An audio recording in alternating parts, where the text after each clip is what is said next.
Bonjour Sébastien, Salut Gaël. merci beaucoup d'être venu jusqu'au studio à Lannion pour du coup aujourd'hui un beau petit format à vous les studios. On va plonger dans ton épopée. C'est la première fois que je peux le dire, donc je suis ravi de t'accueillir. J'ai écouté tous tes épisodes, donc voilà, c'est vraiment un très bon moment et un bel échange. Avant de plonger, est-ce que tu peux nous rappeler un petit peu comment tu te présenterais et surtout avec tes différentes casquettes?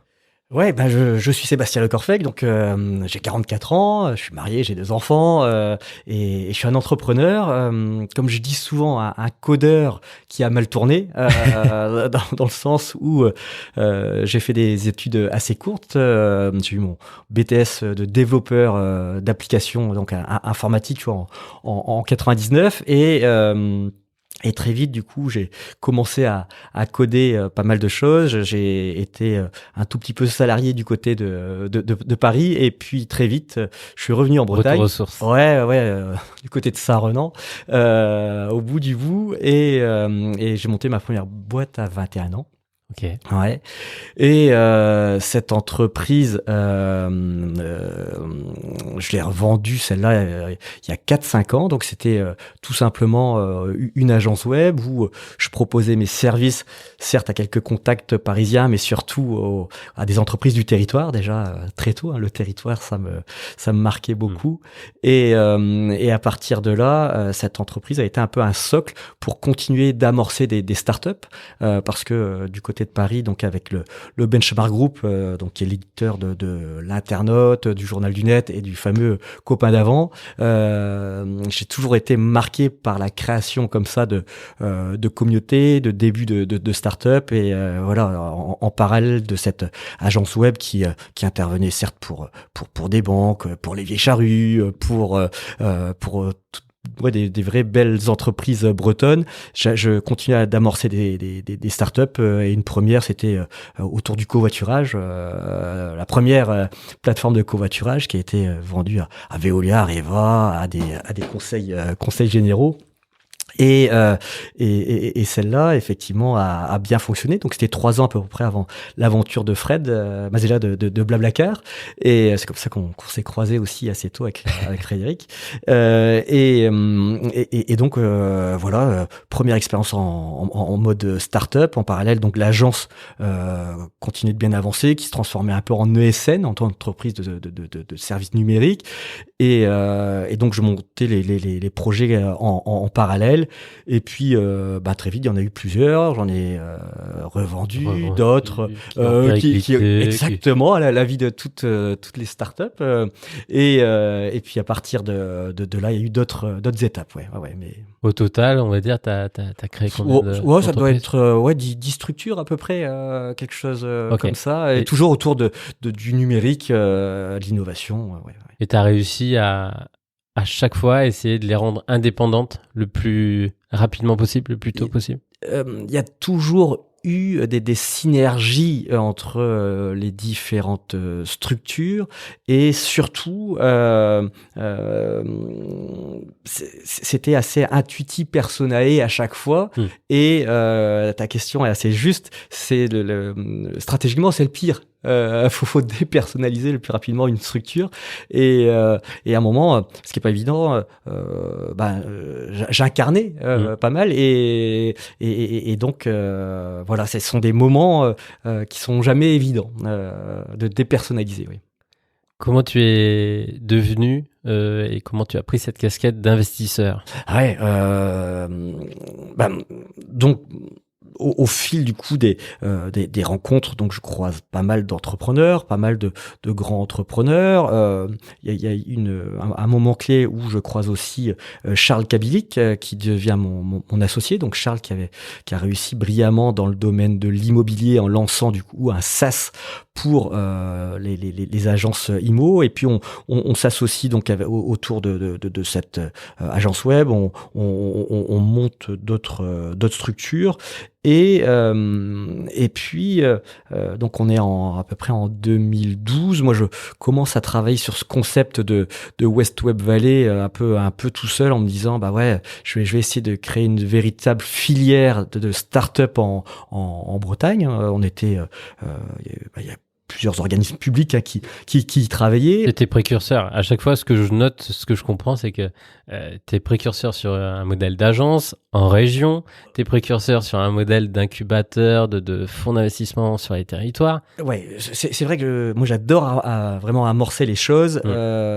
Certainement une dose de créativité. Je ne sais pas comment ça s'explique, mais cette dose de créativité est là. Et effectivement, quand je commence à travailler sur cette histoire de West Web Valley, je me souviens ça faisait peut-être 6-9 mois que je travaillais là-dessus, à essayer de créer cette filière-là. Et puis, j'étais avec Charles du côté des États-Unis, où il y avait une délégation organisée par la région Bretagne. Et puis, Charles m'a dit comme ça, bah ouais, ton truc, si tu veux qu'on avance ensemble aussi. Et puis voilà, on commence à phosphorer. Et puis, deuxième personnage important dans toute cette histoire de West Web Valley, parce que moi, je peux avoir l'idée, mais si je n'ai pas un personnage comme Charles Kabilik à mes côtés, ou donc le deuxième personnage qui est Ronan Lemoyle, oui.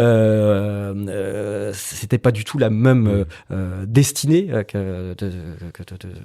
ça n'aurait pas été la même épopée, cette histoire de West Web Valley. Et Ronan, effectivement, lui, qui est un personnage extrêmement brillant, qui a été nommé très jeune, à 37 ans, directeur général du Crédit Mutuel Arkea. À l'époque, donc on est en 2013 maintenant, il devient pas mal le banquier des startups aussi du côté de Paris, et tous les trois du coup originaires de Brest, on a commencé à travailler là-dessus. Et c'est là que cette notion, pour revenir à ta question, l'investissement commence vraiment à cette période-là, où voilà, on se dit, on a des gens très très bien formés, de Brest en passant par Lannion, en passant par Rennes, Nantes, Lorient, vraiment des gens bien formés, et on sent qu'il manque un tout petit peu de ressources côté financier pour les startups, et on voit aussi que beaucoup d'entrepreneurs ont pris des bouillons avec cette vague de start-up, où les gens étaient attirés par des porteurs de projets, mais après il y a une analyse un peu plus, on va dire, un peu plus poussé lorsqu'il faut regarder la profondeur de marché, et puis les personnes, la maturité aussi. Maturité, il y a plein de facteurs, et puis nous voyant tous les trois, il y a des entrepreneurs qui ont dit tiens, vous êtes un espèce de tiers de confiance dans ce domaine-là, et donc la West Web Valley naît. C'est vraiment en 2013. Moi, je travaille depuis quelques mois déjà, mais la vraie création juridique, c'est 2013. Okay. Donc Ronan, Charles et moi-même, et voilà, on réunit, on va dire au début, un espèce de premier fonds où il y a certes un peu de notre argent perso, et puis d'autres entrepreneurs du coin aussi qui nous font confiance, et là arrive cette vague un peu de la French Tech en même temps. Voilà. Ok. Ouais. Donc c'est, on va dire aujourd'hui, depuis une dizaine d'années, une part importante de tes activités au quotidien. Exactement. Moi, mon métier aujourd'hui, c'est de trouver donc les bonnes startups dans lesquelles investir. En plus aussi, le fait que donc cette histoire d'épopée maintenant existe. Là, on parle de la West Valley, mais aujourd'hui le véhicule, c'est épopée gestion. C'est une nouvelle phase, et pilotée du coup par Charles et Ronan, qui ont vraiment cette casquette très très financière, parce que lorsque Ronan effectivement a quitté Arkea pour monter cette histoire d'épopée sur le socle West Web Valley, son idée, c'était de dupliquer ce qui avait été fait au niveau des entreprises innovantes pour les PME, ETI aussi, et puis il avait cette vision avec Charles de l'immobilier, de l'infrastructure, et c'est pour ça que je dis c'est un vrai trio. C'est plus aujourd'hui leur phase que la mienne. et on revient à ces histoires de créativité où moi, pendant toutes ces années, c'est vrai que c'est un petit fil conducteur sur mon parcours, c'est de créer des choses comme, on n'en a pas parlé, mais cette histoire de création du Voice Festival ou cette création du podcast épopée, parce qu'à un moment, pour arriver on y arrive. pour arriver à cette histoire de podcast épopée. Donc la marque Westweb existait depuis 8 ans à peu près. 7-8 ans, lorsque Ronan, Charles se disent, voilà, ça va être quelque chose de plus large. On va sortir effectivement un peu du territoire, on va dire Bretagne historique, qui était à la base ma définition pour West Valley. Là, maintenant c'est la zone Grand Ouest. Grand Ouest, l'arc atlantique, et puis on voyait nous régulièrement tous ces grands patrons bretons.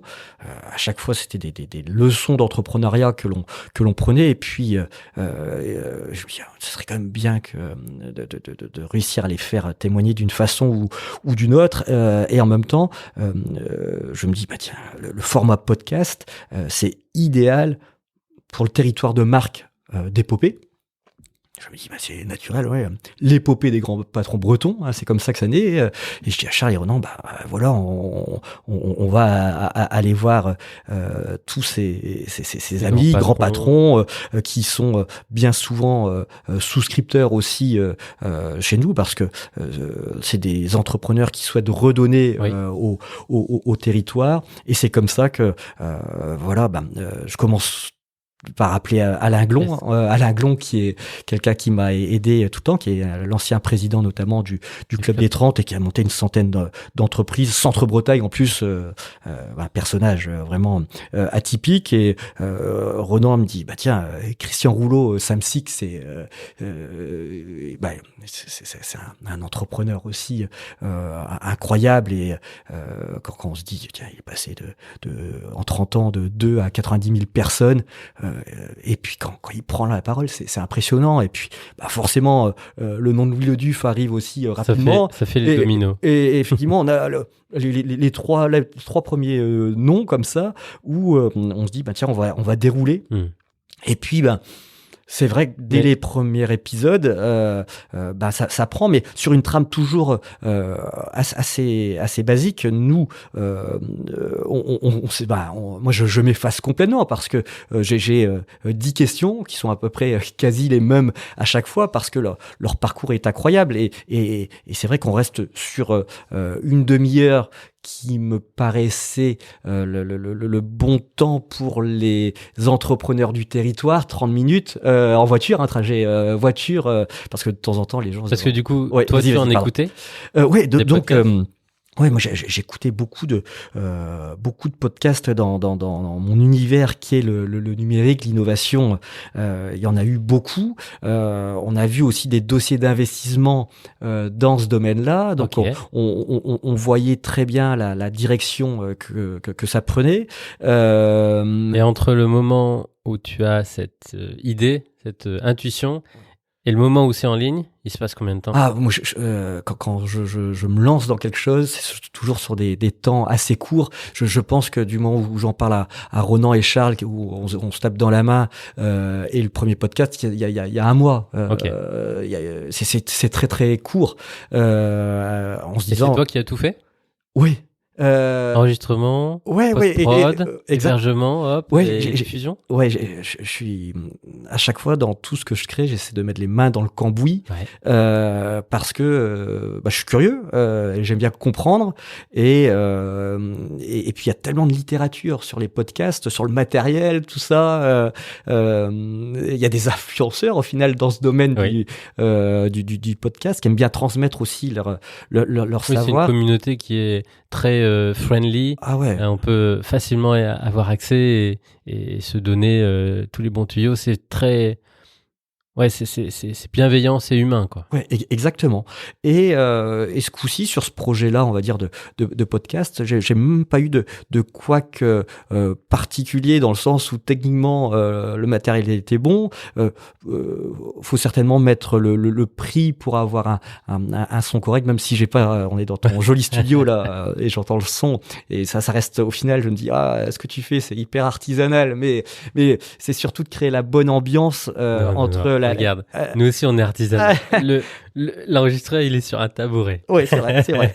Mais c'est vrai que c'est surtout d'avoir ce moment un tout petit peu magique entre la personne que tu es en train d'enregistrer, qui puisse parler librement et en confiance. Et du coup, justement, sur cette personne, sur cette typologie d'invités de cette première saison, donc des capitaines vraiment industriels bretons, pour la plupart, est-ce que tu t'es déplacé chez eux?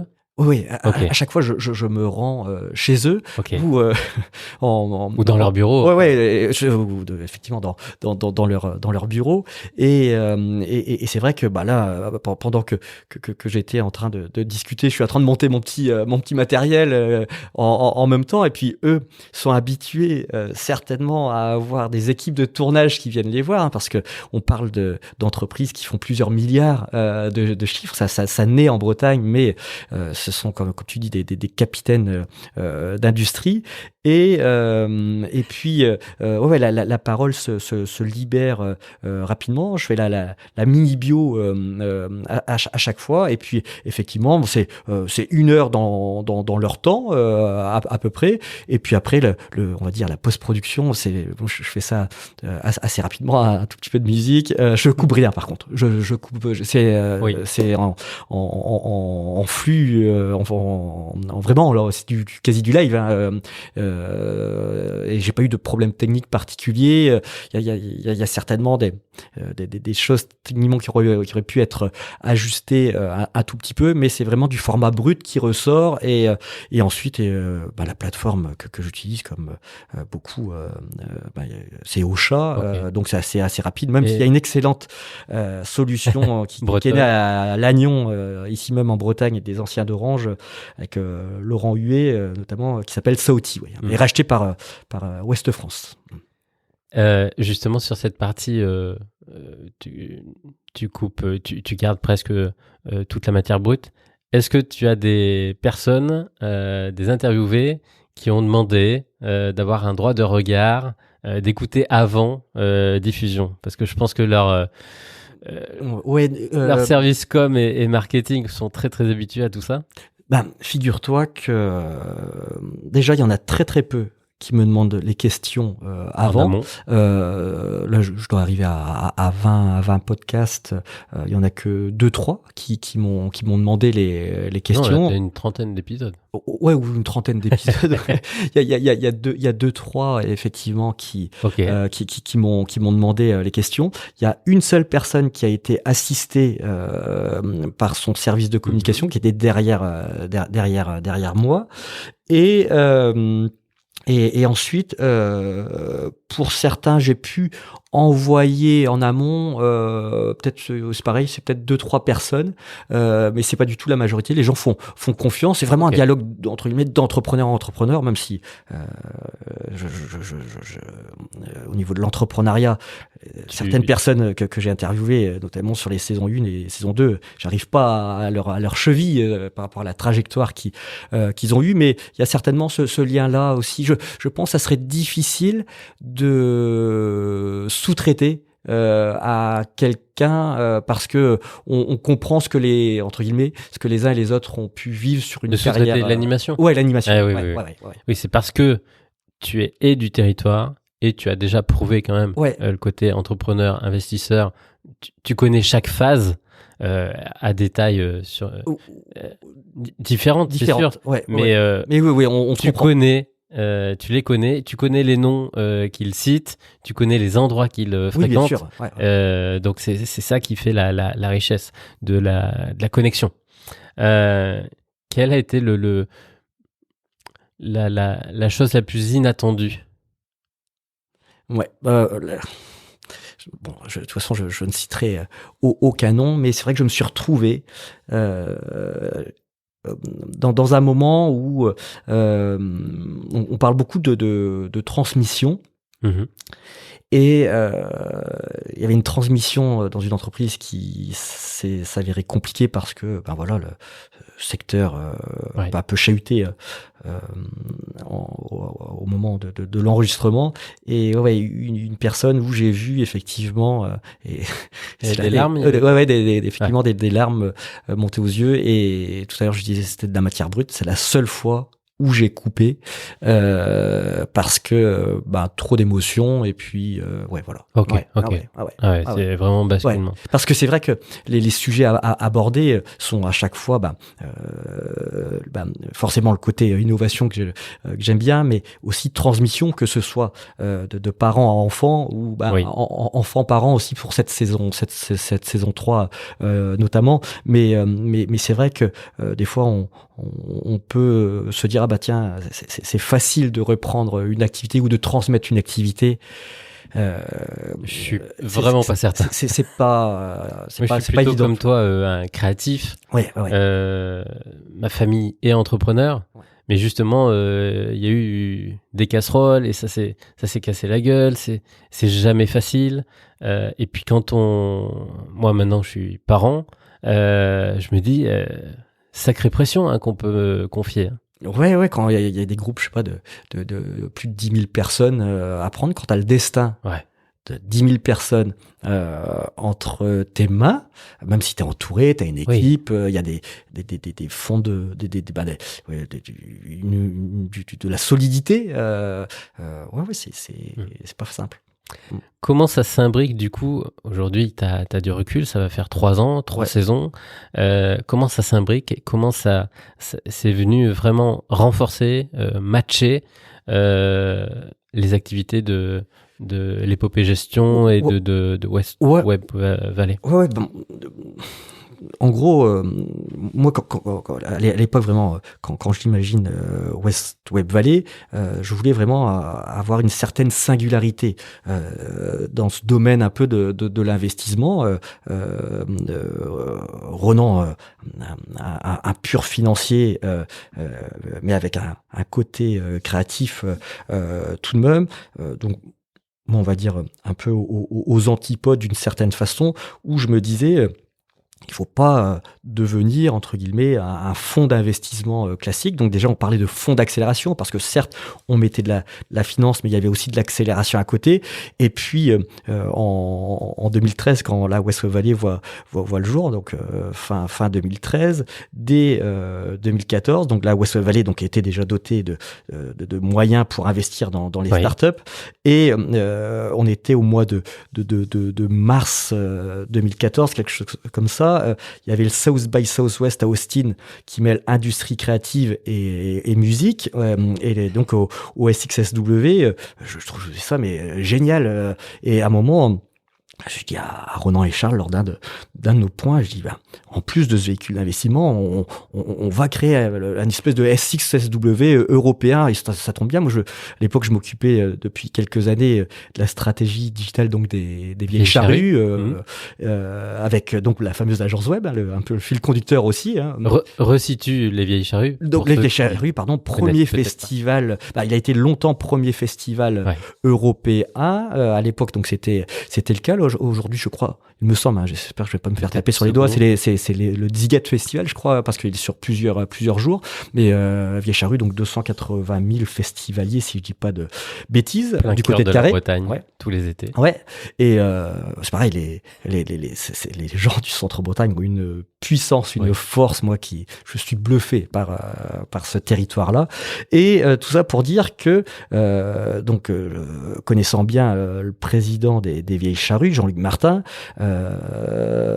et Jérôme, du coup, son DG, je dis j'ai une idée, ça serait, vous faites rien de votre créneau de 9h à 15h.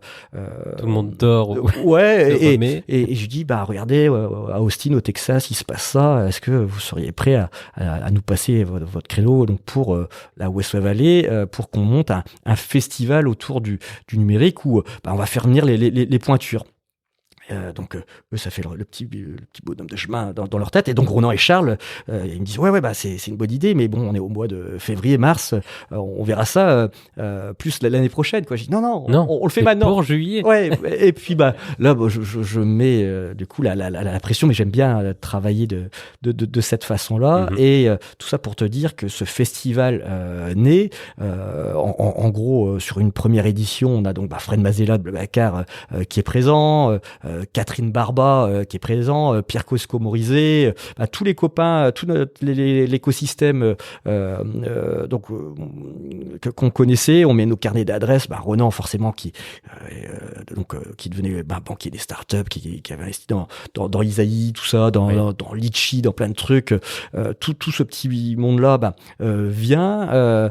Et Laurent Soli, le patron de Facebook France, de Meta, aujourd'hui vient aussi la première année. À l'époque, donc Axel Lemaire dit ministre dit ouais je viens. Au final, elle peut pas, elle fait la petite vidéo qui va bien, tout ça se lance bien, et cet esprit, cette singularité là qui mêlait du coup investissement, on va dire événementiel, moi j'ai essayé d'apporter cette petite pierre aussi à Épopée Gestion, et d'où cette notion de podcast où là c'est pareil, je me disais, je trouvais ça, déjà le nom Épopée et collait bien. Épopée trouvé par Alexandre Gallou, premier collaborateur de West Web Valley à l'époque. C'est lui qui avait effectivement trouvé ce nom-là. Et puis je dis tiens, on va raconter l'histoire, l'Épopée 2. Ça vient assez naturellement, et donc ça s'imbrique très bien dans cette stratégie certes d'Épopée Gestion, où il y a aujourd'hui plusieurs véhicules d'investissement. C'est devenu quelque chose de costaud en 2-3 ans, parce que c'est quand même 600 millions d'actifs. Nous, avec West Valley, le premier fonds, on avait 35 millions d'euros sous gestion. Là, le deuxième fonds, Épopée West Valley 2, on en est à 45 millions. Mais après, effectivement, il y a un plus gros fonds pour tout ce qui est PME, ETI. Pareil pour infrastructure, mobilité, pour l'immobilier. L'équipe que Arnaud gère font des merveilles aussi. Okay. Donc, voilà, c'était important d'avoir cette singularité. Oui. Et aujourd'hui, est-ce que tu as des demandes, des contacts, des dossiers qui arrivent, on va dire, dans votre boîte mail par l'écoute, par, on va dire, la communication qui est diffusée par le podcast L'Épopée. Oui, c'est vrai que dès que l'on diffuse le podcast sur nos canaux, que ce soit newsletter, réseaux sociaux, tout ça, donc il y a un emballement qui est assez sympa. Et par rapport au directeur d'investissement qui bosse pour Épopée Gestion, des fois on vient me dire tiens, ce sont des grands fans d'Épopée Gestion parce que ils écoutent tous les podcasts, tout ça, et c'est vrai que c'est difficilement quantifiable, qualifiable. C'est comme toujours pour cette singularité à l'époque côté West Valley, et ça perdure. Je lance une cartographie la map de l'écosystème breton. Bon, maintenant il y a Normand, il y a la Bordeaux aussi, Nouvelle-Aquitaine qui va arriver, mais ça, ce sont des éléments très très forts, donc déjà qui servent à l'écosystème, mais d'une viralité où c'est plus de 100 000 vues tous les ans, et ce sont plein de briques comme ça qui ont été mis en place, et je pense que la richesse de cette équipe Épopée Gestion, c'est d'avoir effectivement des entrepreneurs et du coup des investisseurs. Après, se dire aujourd'hui, est-ce que dans une société de gestion, on va dire plus traditionnelle, est-ce que avec des cerveaux faits d'une certaine façon, est-ce qu'ils sont dans la possibilité de lancer ce type de format un peu décalé. C'est pas tout le monde. C'est pas tout le monde, mais c'est vraiment la richesse des expertises. C'est calqué sur vos ADN aussi. C'est exactement. Le territoire, que ce soit forcément le mien où je suis très très territoire, mais que ce soit Charles Cabic ou Ronan Lemoyle, ça fait des années qu'on est et c'est ancré profondément autour de nous. Une de mes expériences professionnelles où j'étais donc actionnaire du magazine Breton, un magazine créé par Didier Lecor avec les unes en noir et c'est toujours avec des portraits noir-blanc comme ça, hyper sympa. Ça fait partie des sociétés que j'ai adoré suivre parce que là on fait briller que ce soit des entrepreneurs, des comédiens, des gens travaillant dans des organismes publics, tout ça. C'est excellent de mettre notre territoire en avant. Et puis effectivement quand on discute régulièrement avec je sais pas des Alain Glon, c'est vrai que ça stimule et on a vraiment une région très très très solidaire et une région ouverte tout le temps sur le monde aussi et dernièrement là, j'intervenais du côté de la Normandie qui se questionnait comment nous on avait créé notre écosystème autour de l'innovation avec les différentes briques et puis la conclusion, c'est que mais on n'a pas le même ADN territorial et c'est une certitude que les Vendéens sont très très forts aussi, mais notamment sur cette arc atlantique, mais c'est vrai qu'il se passe quelque chose. Et t'as parlé un petit peu des chiffres de vue de la map. Au niveau des écoutes, est-ce que tu peux nous partager? Bien sûr. C'est à peu près du coup 3000 écoutes par épisode aujourd'hui. Certains fonctionnent mieux que d'autres, notamment lorsque la marque est connue et la rareté des propos aussi, parce que il y a certaines personnes qui font très très peu de podcasts dans les gens qui ont été interviewés, et puis de temps en temps, si je dis pas de bêtises, c'est le podcast de Louis Leduf, il s'en était servi pour ses vœux. Et donc là, il y avait eu une forte audience. Et puis ceux qui se partagent en interne dans les groupes de plusieurs milliers de salariés, ça va très vite aussi. Parce que au final, quand on écoute les podcasts L'Épopée 2, on parle certes transmission, mais on va aussi sur des aspects autour de la Bretagne qui sont assez sympas. Et puis je pense à Jean-Guy Le Floch d'Armor Luxe, où souvent dans les podcasts on dit c'est quoi la question qu'on ne vous pose jamais, qu'on aimerait bien qu'on vous pose, tout ça. Et puis lui, on me demande jamais si je suis heureux.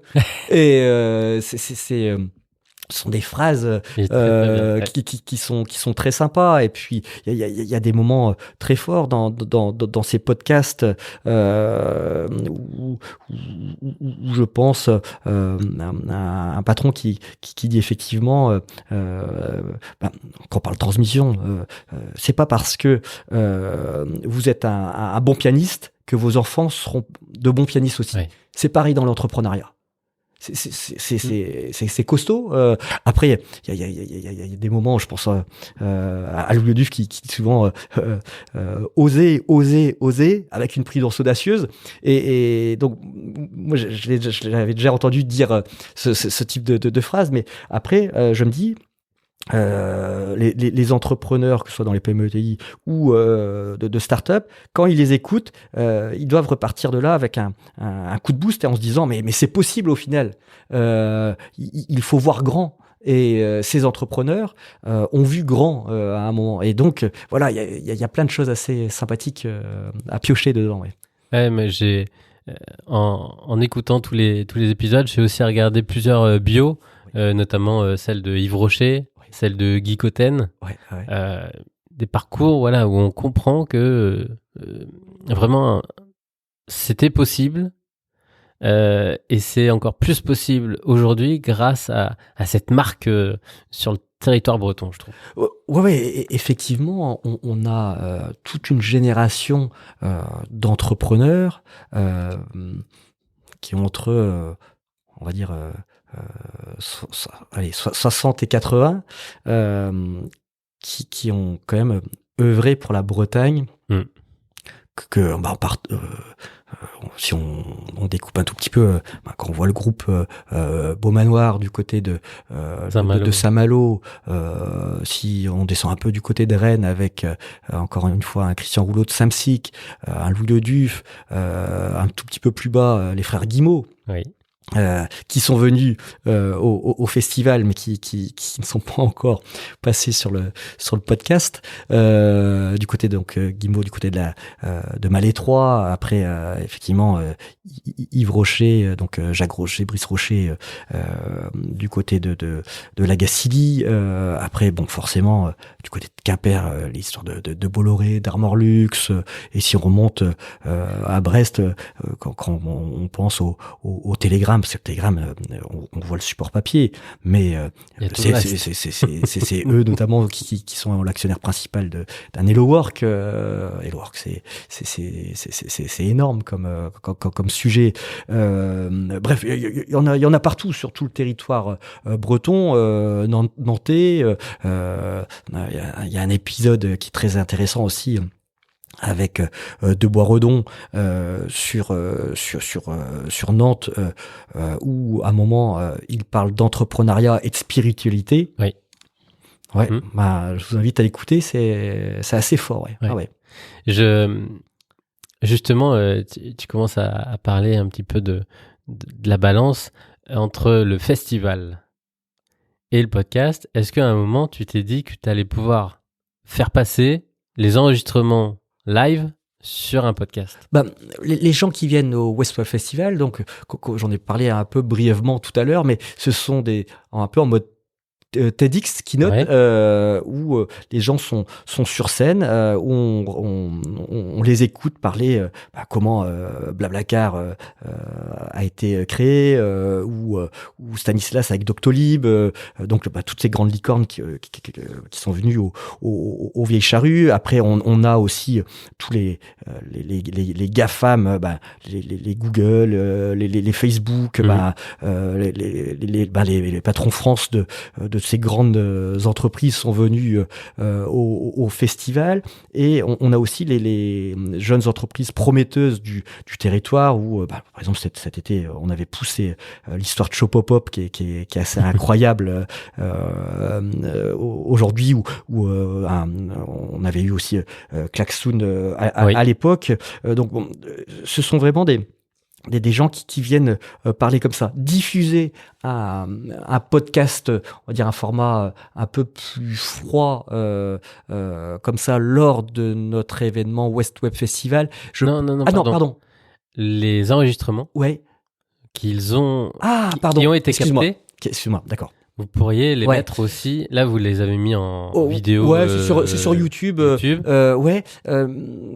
c'est une bonne idée, mais ça rentre pas dans la trame. Et on parle beaucoup donc West Web Festival, qui est une marque qui vit comme ça aujourd'hui. Et par rapport à la stratégie globale d'Épopée Gestion, c'est vrai que c'est deux territoires de marque un tout petit peu différents. Coup, faire deux podcasts. Ouais, exactement. Ça serait possible. Mais c'est vrai quand il y a plusieurs marques comme ça, c'est chronophage, parce que je pense que mis bout à bout, un enregistrement de podcast comme ça, avec le montage, les petits posts qui vont bien et tout, il me semble jamais quantifié, Mais je pense que c'est avec la préparation, c'est un jour de travail. Ouais.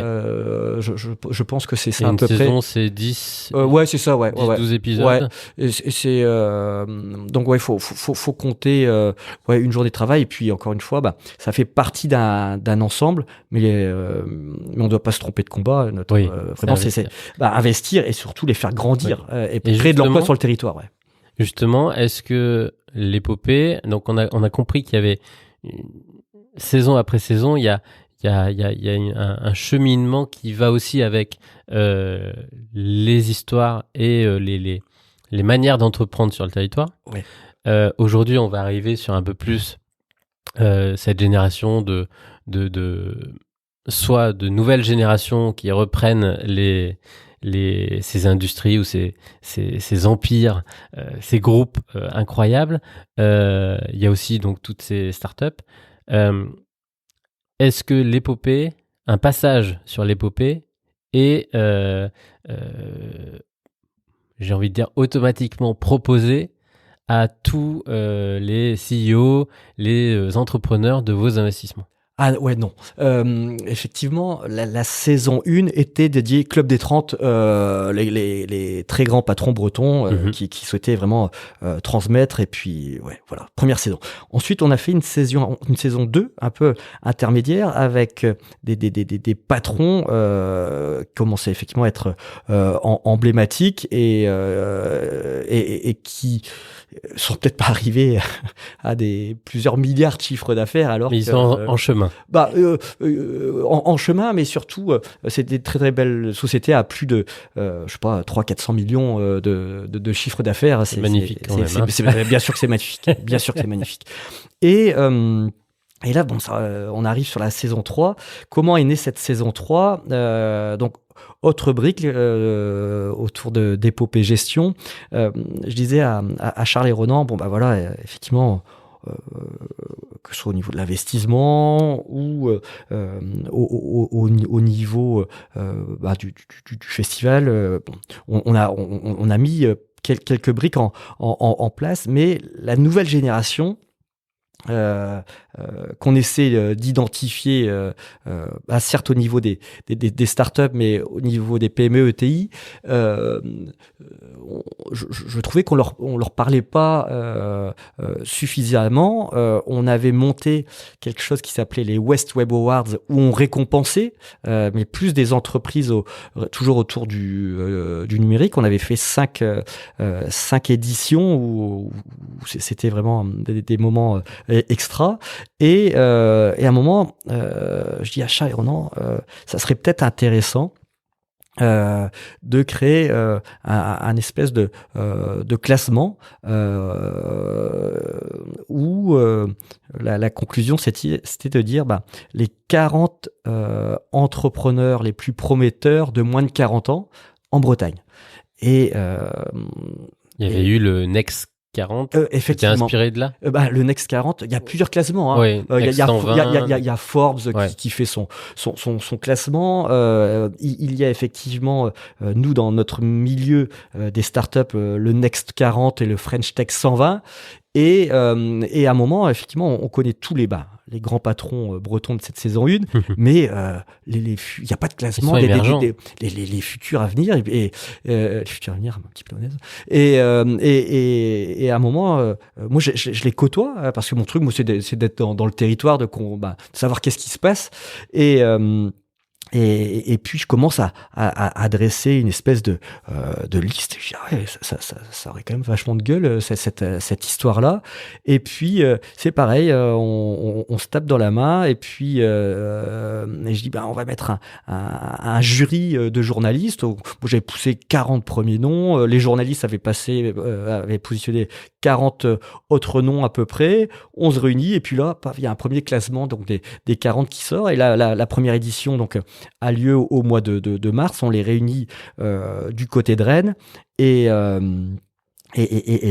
effectivement, on retrouve des grandes familles où on peut avoir le fils Beaumanoir, Thomas Beaumanoir, qui est un entrepreneur incroyable parce que du haut de sa trentaine d'années, il est en train de reprendre l'entreprise qui fait à peu près 13 000 personnes avec des marques Bonobo, Morgan, Cache-Cache, La Halle qui a été repris, Sarenza, et donc forcément des gens qui sont extrêmement légitimes à être dedans. On y retrouve le fils Bolloré, fils Verlingue, fils Keguiner, qui sont des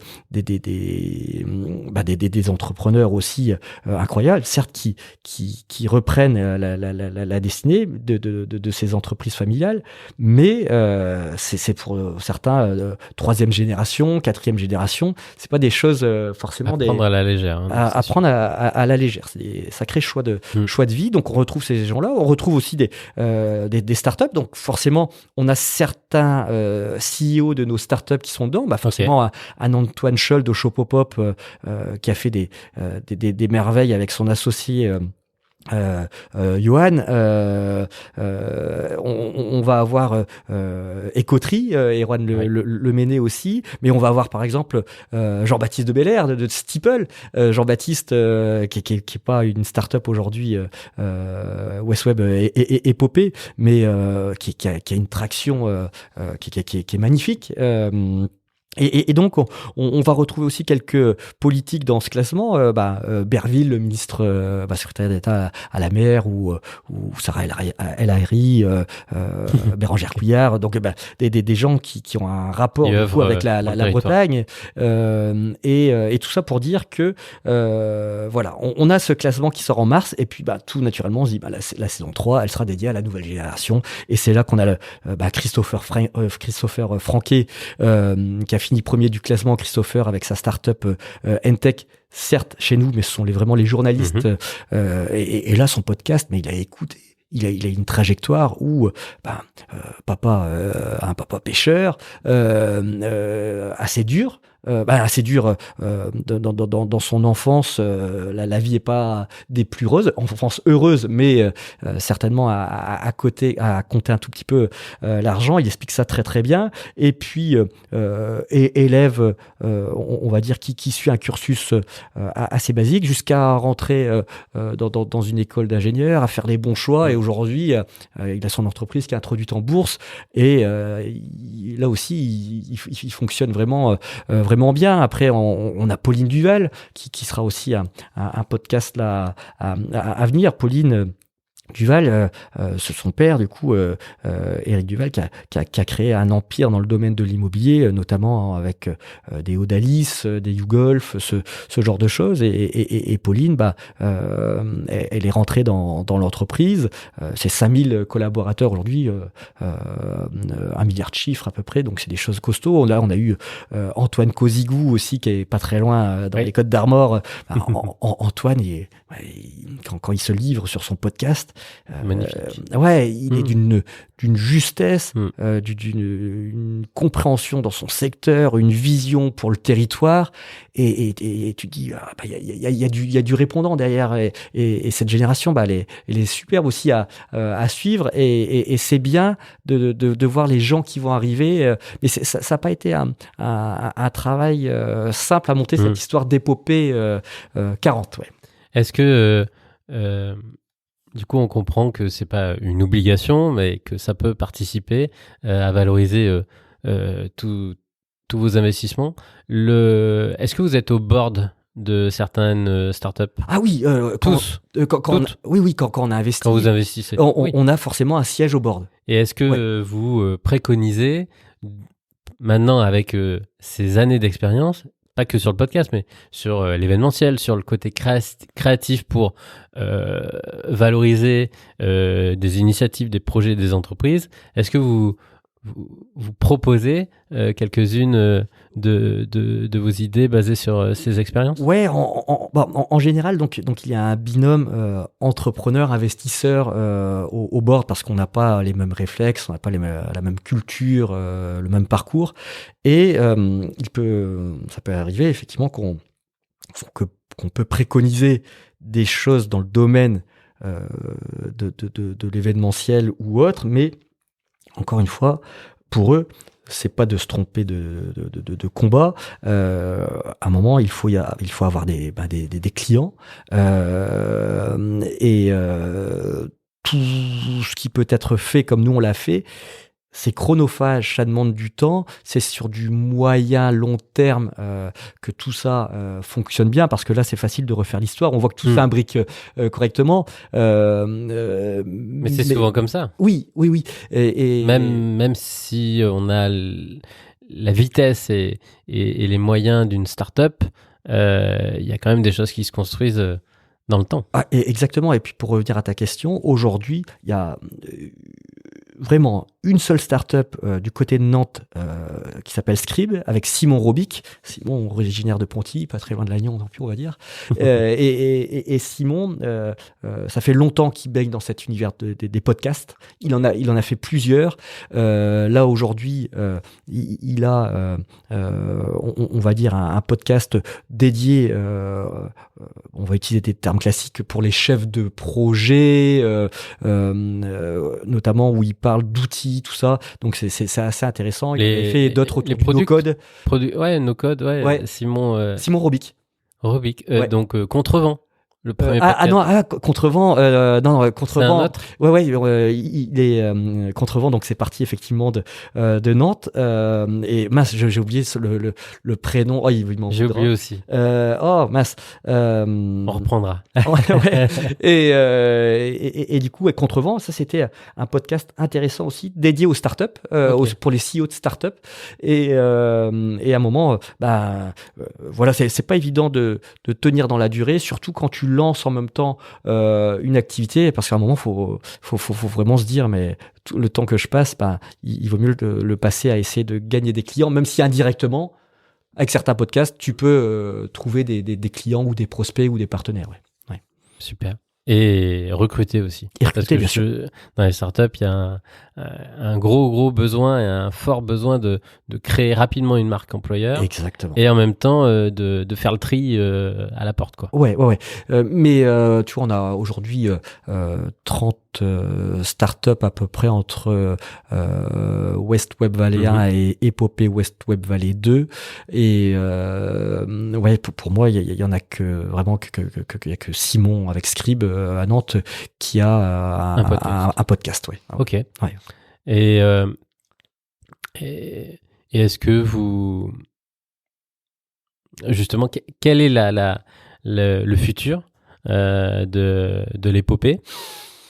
Est-ce qu'il y aura des saisons, on va dire, thématiques en fonction d'eux? Ouais, bon, c'est trop tôt aujourd'hui pour en parler, mais quand je vois la richesse intellectuelle des collaborateurs qui font partie aujourd'hui d'Épopée Gestion ou des associés, je pense que il pourrait certainement, je sais pas si ça sera ça ou pas, mais avoir des podcasts autour de l'ESG, notamment autour de peut-être de l'accélération, autour de certaines filières. Beaucoup sont passionnés de certains sujets, et je suis persuadé que il peut y avoir d'autres angles vraiment autour de l'épopée, parce que donc d'autres formats et d'autres animateurs, animatrices. Oui, à ce moment-là, pour valoriser toute l'équipe. Moi, je pense que moi, dans tout ce que je lance, je dis souvent, il y a rien qui m'appartient. Prenez les rênes. Ouais, parce que encore une fois, je pense que je suis un bon amorceur. Après, il y a des personnes sacrément plus structurées et qui aiment du coup après contribuer à leur façon. Donc le podcast pourrait très bien être repris par les équipes. Ça serait super. Est-ce que maintenant qu'il y a une trentaine, bientôt une quarantaine d'épisodes, est-ce que vous allez pouvoir faire aussi un événement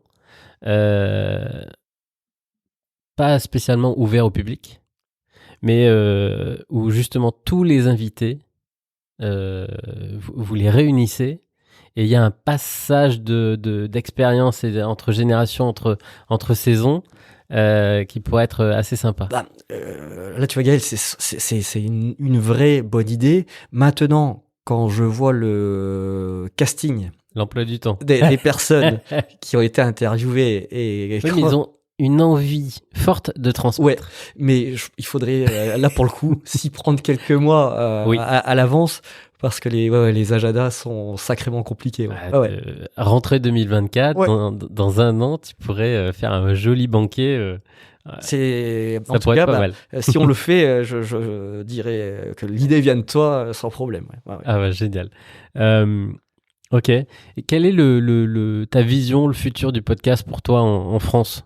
Est-ce qu'il y a des directions ou des sujets qui sont importants, qui sont essentiels? Qu'est-ce que tu sens? Qu'est-ce que tu vois?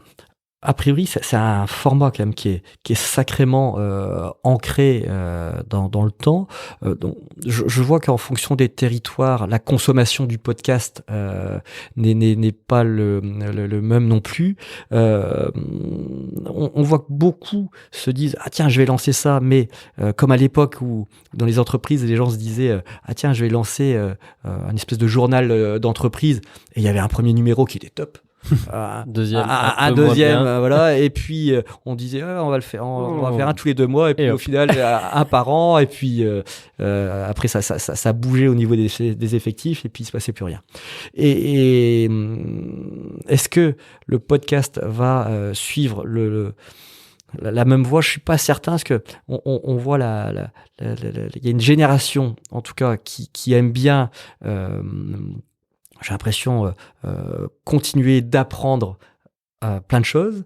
Maintenant, la génération, on va dire, de nos enfants, qui consomment les choses très rapidement, et j'ai peur qu'il n'y ait pas de ménage qui soit fait suffisamment dans les podcasts, c'est-à-dire que de temps en temps on va commencer à en écouter un, et puis on va se rendre compte que il n'est plus du tout d'actualité. Autant des parcours, des épopées, Christian Rouleau, quand il prend la parole comme ça, c'est intemporel. C'est intemporel, et puis c'est une masterclass. Donc ça restera.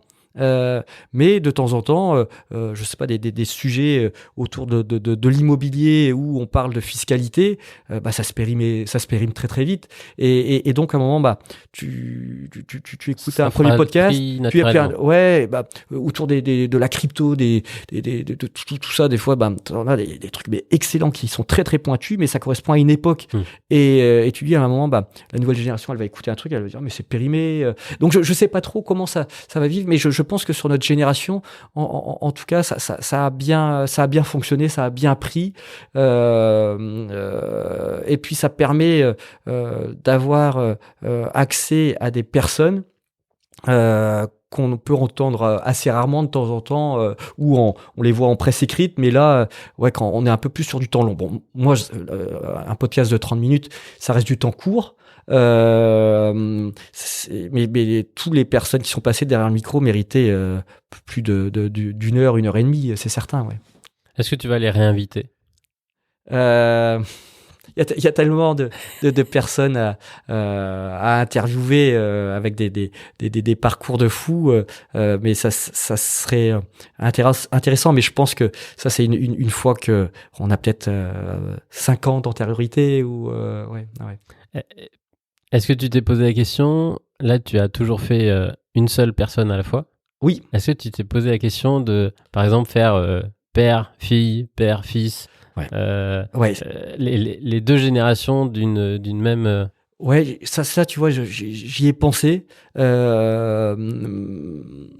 mais ça relève là d'un super travail journalistique, et comme je disais, donc moi je suis un codeur qui a mal tourné, j'apprends vite sur le tas, mais là ça serait pas mal de préparation, parce que là t'as 2 personnalités à approfondir, c'est pas impossible. mais tu dis, faut bien connaître les parcours, et puis il faut, du coup, en live, il faut pouvoir rebondir assez facilement. Et moi, j'avais fait le choix d'avoir une trame de questions assez uniques pour que les gens puissent s'y retrouver à chaque fois lorsqu'ils écoutent un podcast. Et puis surtout, clairement, moi, je dois juste m'effacer. C'est point. Les auditeurs viennent pour ces personnalités-là. Ouais. Et ouais, là serait, je pense, différent. Okay. Ouais. Et à quand un épisode avec Charles et Ronan? Ah ben Ronan, on a fait beaucoup. Sur Ronan est un des personnages très emblématiques de la Bretagne aujourd'hui. J'ai écouté un magnifique épisode avec Mathieu Stéphanie sur Génération Do It Yourself, où il était interviewé. Bien sûr, mais avec ta trame et justement votre connaissance. Charles, on a fait peu de son côté, mais il a aussi énormément de choses à dire, et puis côté entrepreneurial, il a fait un paquet de trucs. Maintenant, l'exercice serait particulier. L'exercice serait particulier parce que on se connaît bien. Ouais. Et justement, il y aurait une vraie. Ça serait peut-être un point final à quelque chose. S'il fallait pour le podcast, ça serait on termine le podcast en se disant tiens, on débriefe de ce qu'on a entendu, peut-être sous cet angle-là. Ouais. Ok. Est-ce que tu as des besoins particuliers? En termes d'invités, de podcast? Ouais, principalement sur le sujet podcast. Il y a certaines personnalités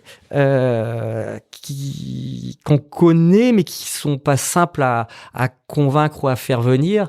Ça aurait été chouette d'avoir un coup de main, mais de temps en temps, on le fait par rebond pour avoir certaines personnes. Mais il faut qu'il y ait une vraie envie de venir derrière le. Il faut pas être contraint. Derrière le micro. Mais d'un claquement de doigts, il y a, je pense à 4-5. J'aurais bien voulu les avoir, mais après de temps en temps, par rapport à des situations d'entreprise ou d'agenda, c'est pas facile. Ouais. Est-ce que tu les remets dans la boucle? Ouais, de temps en temps, je remets une petite couche en disant ça serait bien, mais c'est valable que pour les très très grands noms. Et là, on est sur une saison où c'est la nouvelle génération. La nouvelle génération a compris très facilement l'exercice. Et que ce soit pour le territoire de marque, la marque employeur, tout ça, c'est hyper important. Il y en a qui sont exercés aussi au podcast, et c'est pas le rendu final n'est pas le même. On parle souvent en presse écrite, la télé, les éléments de langage. Oui. Tu vois que clairement, ils en ont un petit peu, ils ont quelques habitudes déjà. Ouais, clairement.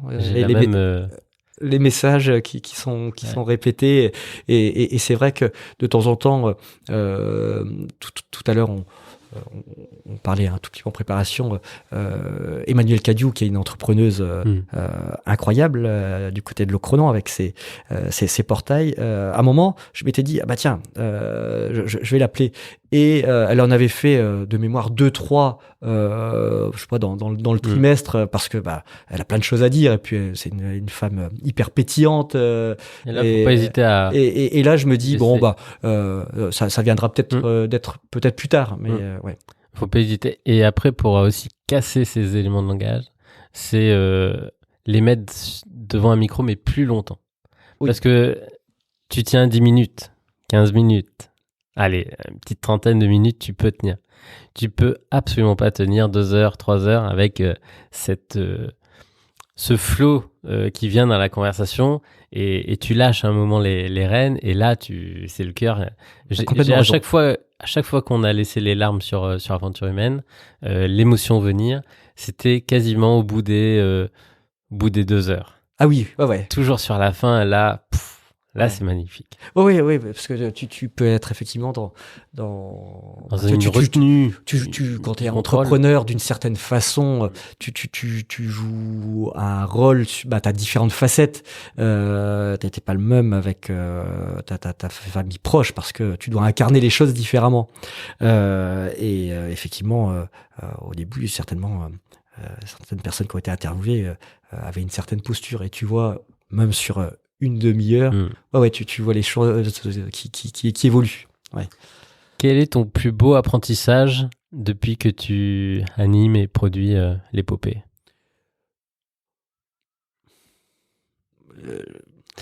Ce qui est vraiment sympa dans les podcasts, c'est l'après. Mais je peux pas raconter l'après. Mais le podcast, donc c'est un exercice. Mais c'est vrai que dès que tu coupes, ils sont libérés de quelque chose. Et puis ils parlent. Et des fois tu dis j'aurais bien voulu que tu dises ça. Mais voilà, ouais. Au début, moi, là tu vois du matériel, mais j'avais une phobie du matériel parce que j'avais commencé avec des dictaphones quasiment invisibles qu'on mettait dans le col. Ouais. Et je me disais, et j'avais des conversations d'une intimité, d'une profondeur exceptionnelle. Ouais. Et je me suis dit, si on sort les casques, les pieds, les micros, si on fait tout un cérémonial, j'avais cette croyance qu'on allait couper cette émotion, ce flux. Et au final, je me suis trompé. Parce qu'on a gardé la durée, je crois. À un moment, on oublie que c'est enregistré, on oublie tout ça. Et on a cette profondeur, cette intimité, cette authenticité. Quand on coupe effectivement les micros, on va déjeuner. Et là c'est magique. Ouais, je partage. Ouais, magnifique. Merci beaucoup d'avoir du coup ouvert les rideaux, les coulisses d'un podcast qui est dans une thématique. Il y a beaucoup d'entrepreneurs solo, indépendants, coachs qui ont lancé un podcast, un peu moins sur justement cette thématique et cette cible d'invités surtout. Donc vraiment très belle. Très grand bravo et merci pour cette différenciation et puis pour arriver à les faire parler, à les contacter, à les inviter, c'est magnifique. Ça laisse un héritage incroyable. Merci Gaël. En tout cas, c'était le but de laisser une trace pour que ces différentes générations à venir d'entrepreneurs puissent capter quelques éléments parce que ce sont des parcours incroyables. Merci beaucoup Sébastien et longue vie à l'épopée. Merci Gaël.